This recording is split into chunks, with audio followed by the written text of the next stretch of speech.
আসসালামু আলাইকুম। 100 ধান লাগিয়েছিলাম, মাশাআল্লাহ খুব সুন্দর ধান হয়েছে, দেখতেই পাচ্ছেন। তো আজকে শুরু করলাম ধান কাটা।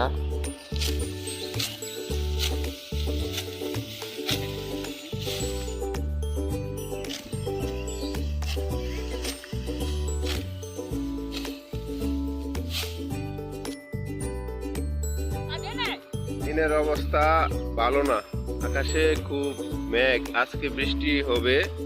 আবহাওয়া অধিদপ্তর থেকে বলছে ঝোড়ো হাওয়া বজ্র বৃষ্টি হবে, কালবৈশাখী। তো আমরা কৃষক এখন মাঠে নেমে পড়েছি। এই জমিটা তাড়াতাড়ি বাইন্দা ফসল দিতে হবে, এই জন্য আমরা এখন মাঠে ব্যস্ত আছি, কৃষকরা ছোট বড় সবাই।